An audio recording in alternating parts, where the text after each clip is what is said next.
Stella, cold, cold, the coldness of hell. How they walked on the roads together, Rosa with Magda curled up between sore breasts, Magda wound up in the shawl. Sometimes Stella carried Magda, but she was jealous of Magda.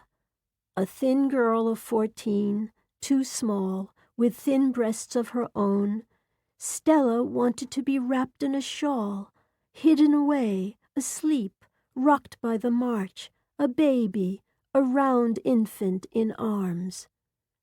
Magda took Rosa's nipple, and Rosa never stopped walking, a walking cradle.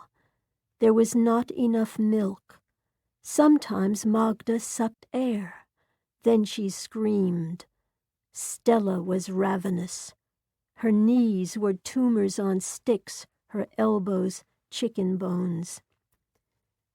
Rosa did not feel hunger.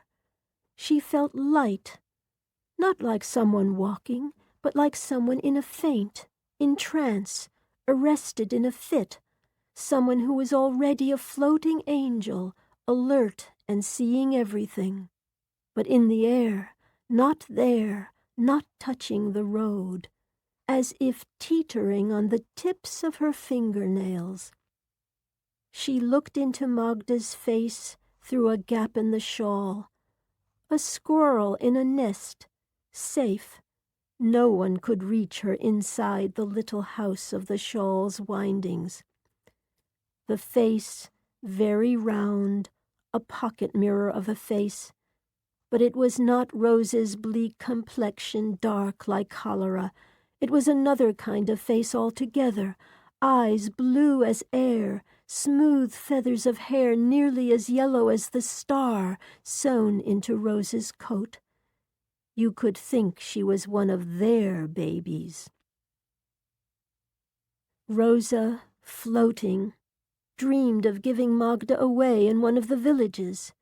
She could leave the line for a minute and push Magda into the hands of any woman on the side of the road. But if she moved out of line, they might shoot. And even if she fled the line for half a second and pushed the shawl bundle at a stranger, would the woman take it?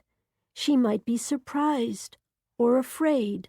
She might drop the shawl, and Magda would fall out and strike her head and die. The little round head. Such a good child. She gave up screaming and sucked now only for the taste of the drying nipple itself. The neat grip of the tiny gums. One mite of a tooth tip sticking up in the bottom gum, how shining, an elfin tombstone of white marble gleaming there. Without complaining, Magda relinquished Rosa's teats, first the left, then the right. Both were cracked, not a sniff of milk, the duct crevice extinct, a dead volcano, blind eye, chill hole. So Magda took the corner of the shawl and milked it instead. She sucked and sucked, flooding the threads with wetness. The shawl's good flavor, milk of linen. It was a magic shawl. It could nourish an infant for 3 days and 3 nights. Magda did not die. She stayed alive, although very quiet. A peculiar smell of cinnamon and almonds lifted out of her mouth. She held her eyes open every moment, forgetting how to blink or nap, and Rosa and sometimes Stella studied their blueness. On the road, they raised one burden of a leg after another and studied Magda's face. "Arian," Stella said, in a voice grown as thin as a string. And Rosa thought how Stella gazed at Magda like a young cannibal. And the time that Stella said, "Arian," it sounded to Rosa as if Stella had really said, "Let us devour her." But Magda lived to walk. She lived that long, but she did not walk very well, partly because she was only 15 months old, and partly because the spindles of her legs could not hold up her fat belly. It was fat with air, full and round. Rosa gave almost all her food to Magda. Stella gave nothing. Stella was ravenous, a growing child herself, but not growing much. Stella did not menstruate. Rosa did not menstruate. Rosa was ravenous, but also not. She learned from Magda how to drink the taste of a finger in one's mouth. They were in a place without pity. All pity was annihilated in Rosa. She looked at Stella's bones without pity. She was sure that Stella was waiting for Magda to die so she could put her teeth into the little thighs. Rosa knew Magda was going to die very soon. She should have been dead already, but she had been buried away deep inside the magic shawl, mistaken there for the shivering mound of Rosa's breasts. Rosa clung to the shawl as if it covered only herself. No one took it away from her. Magda was mute. She never cried. Rosa hid her in the barracks under the shawl, but she knew that one day someone would inform, or one day someone, not even Stella, would steal Magda to eat her. When Magda began to walk, Rosa knew that Magda was going to die very soon. Something would happen. She was afraid to fall asleep. She slept with the weight of her thigh on Magda's body. She was afraid she would smother Magda under her thigh. The weight of Rosa was becoming less and less. Rosa and Stella were slowly turning into air. Magda was quiet, but her eyes were horribly alive, like blue tigers.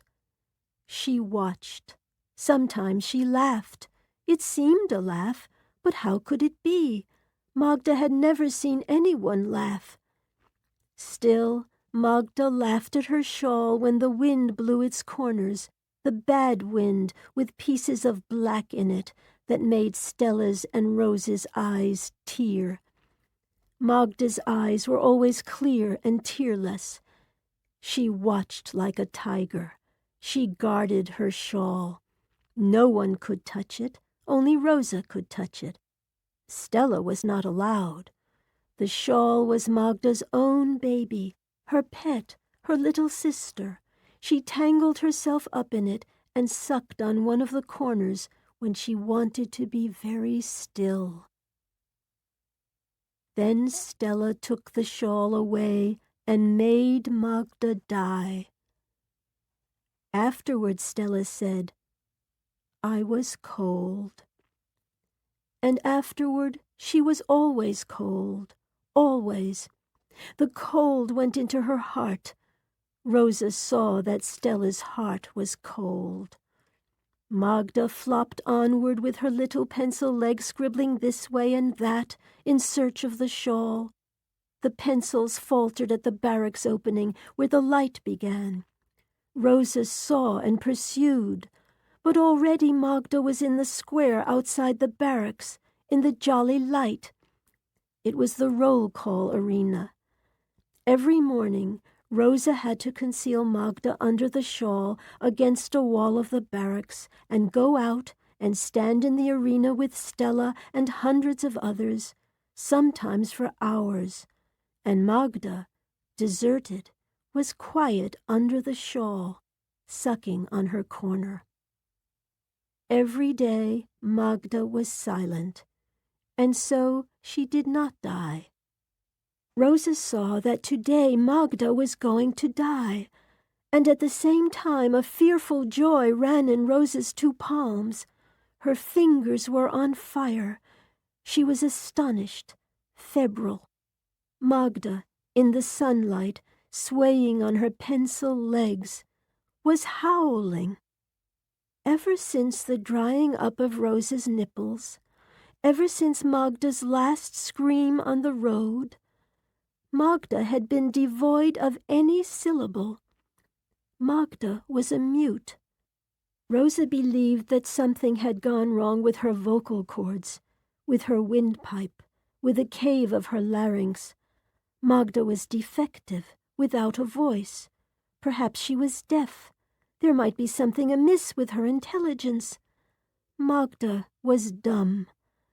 Even the laugh that came when the ash-stippled wind made a clown out of Magda's shawl was only the air-blown showing of her teeth. Even when the lice, head lice and body lice, crazed her so that she became as wild as one of the big rats that plundered the barracks at daybreak looking for carrion, she rubbed and scratched and kicked and bit and rolled without a whimper. But now Magda's mouth was spilling a long, viscous rope of clamor. "Ma!"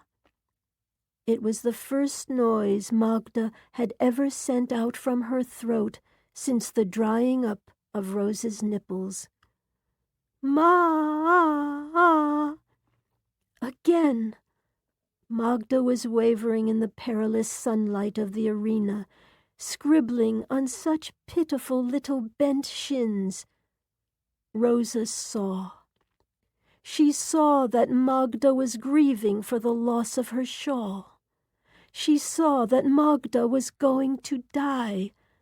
A tide of commands hammered in Rosa's nipples. Fetch, get, bring. But she did not know which to go after first, Magda or the shawl. If she jumped out into the arena to snatch Magda up, the howling would not stop, because Magda would still not have the shawl. But if she ran back into the barracks to find the shawl, and if she found it, and if she came after Magda holding it and shaking it, then she would get Magda back. Magda would put the shawl in her mouth and turn dumb again. Rosa entered the dark. It was easy to discover the shawl. Stella was heaped under it, asleep in her thin bones. Rosa tore the shawl free and flew. She could fly. She was only air. Into the arena. The sun heat murmured of another life, of butterflies in summer. The light was placid, mellow. On the other side of the steel fence, far away, there were green meadows speckled with dandelions and deep-colored violets.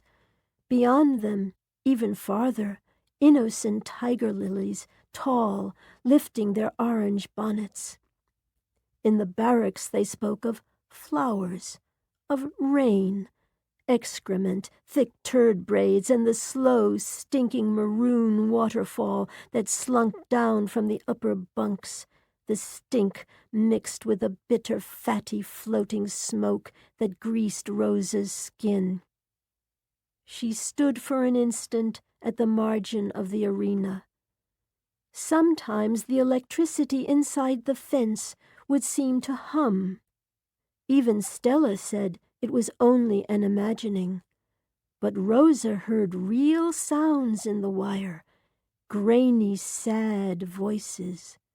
The farther she was from the fence, the more clearly the voices crowded at her. The lamenting voices strummed so convincingly, so passionately, it was impossible to suspect them of being phantoms. The voices told her to hold up the shawl high. The voices told her to shake it, to whip with it, to unfurl it like a flag. Rosa lifted, shook, whipped, unfurled. Far off, very far, Magda leaned across her air-fed belly, reaching out with the rods of her arms. She was high up, elevated, riding someone's shoulder. But the shoulder that carried Magda was not coming toward Rosa and the shawl. It was drifting away. The speck of Magda was moving more and more into the smoky distance. Above the shoulder, a helmet glinted. The light tapped the helmet and sparkled it into a goblet. Below the helmet, a black body like a domino and a pair of black boots hurled themselves in the direction of the electrified fence. The electric voices began to chatter wildly. Ma, ma, ma, they all hummed together.